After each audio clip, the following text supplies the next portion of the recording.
director in Denver and Colorado Springs, and I made some updates today to our contract and compliance FAQs guide. And I figured it was probably about time we reviewed this just a little bit to help us better understand this tool. So, of course, you can get there with the link that's in the description below. So, co-fathom.com. And we're going to take a live look at it. I'm going to put it up on the screen here. Here we go. So this is what you get when you get into the link. So on the left-hand side, you're going to find some navigation. Okay. Sometimes this is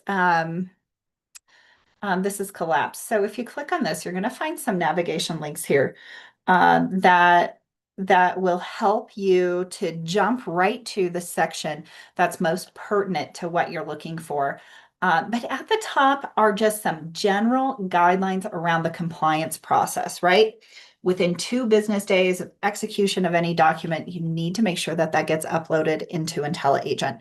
So either that's creating the new transaction or uploading it to a current transaction. That clock starts ticking once you get that signature from your client. Okay. Do note that the compliance process is not just limited to what Fathom is requiring. And we may require some things that the Division of Real Estate isn't looking for, but the Division of Real Estate has its own compliance checklist that you of documents that you need to keep in your file, right? You need to keep these documents for 4 years from either the completion, the successful sale of the property, or the expiration of the listing agreement should it expire without you going successfully selling the property. Okay, so that's for buyers and sellers. So keep that in mind. Um, as you're going through the compliance process, you're uploading those files into IntelliAgent. This is a two-step process. So your district director, either myself or Julie, we are the first set of eyes that gets to see it. We're looking for a few things, right? We're looking for completedness of the forms, which includes all of the appropriate check boxes, the dates in the right spots. The form is complete. We're looking for signatures. And then we're looking to make sure that that document actually matches the placeholder.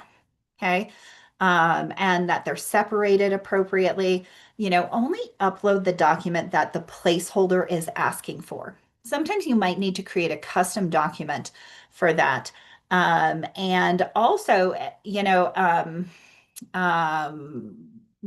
better served not grouping documents together. Sometimes, like, let's say you have done a series of price adjustments on this listing.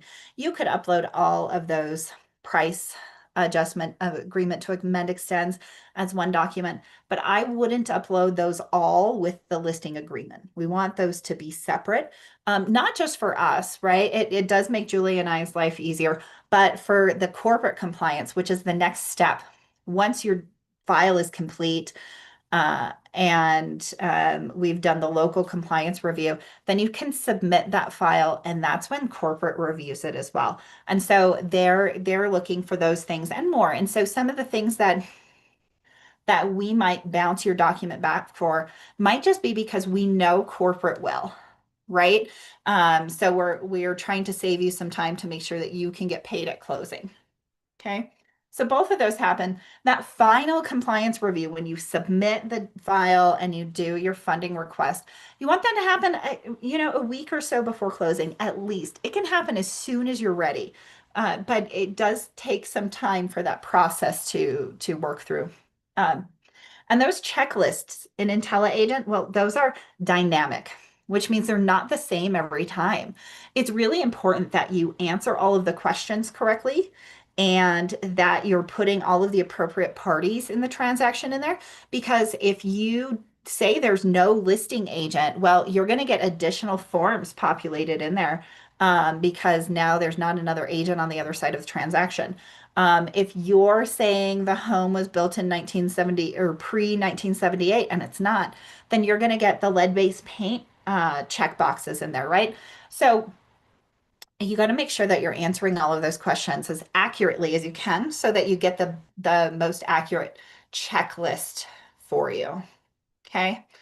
Here we go. Um, as we go through, you're going to find some important notes regarding both buyer and seller transactions. Okay. But also the typical checklists that you're going to see here, the documents that are almost always required, regardless of how you're completing the questionnaire. So you'll notice on these, some of the documents there's no notice of an exception. Like the buyer's representation agreement, we absolutely need an exclusive right to buy every single time for every single client, even for ourselves as clients. Okay.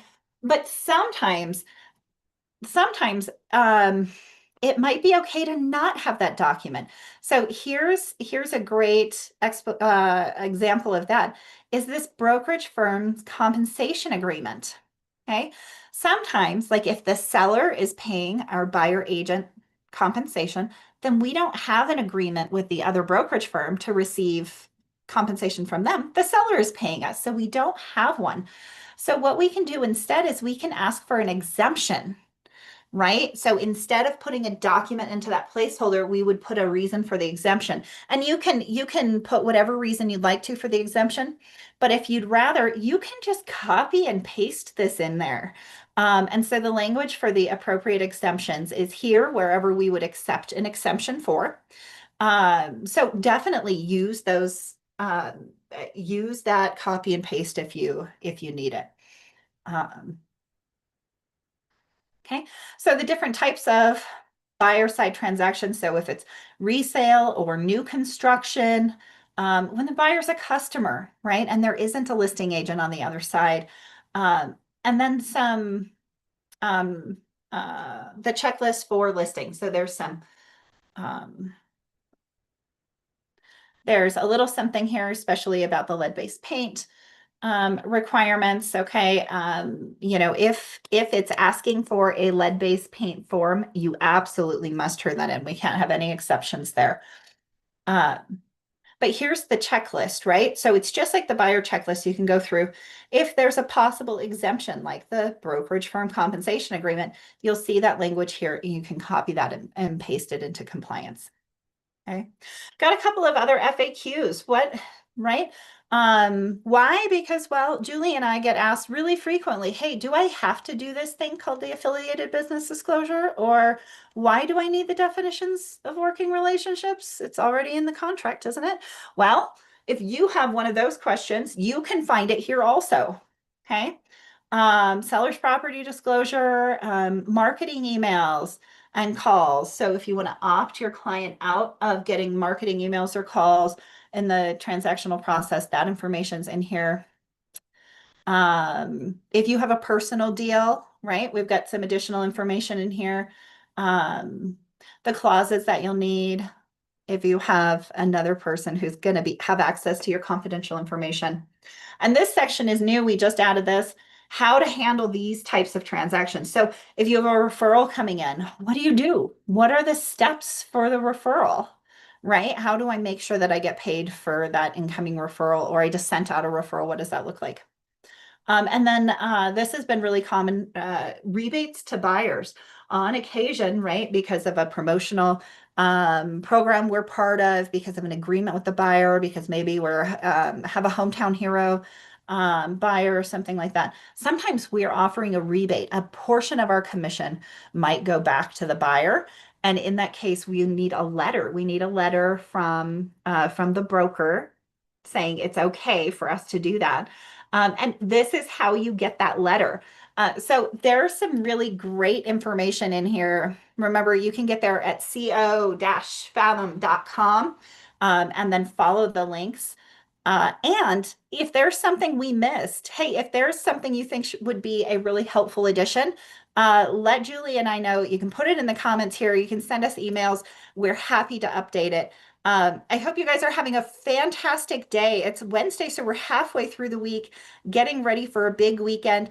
Go out, take action. Let us know how we can help.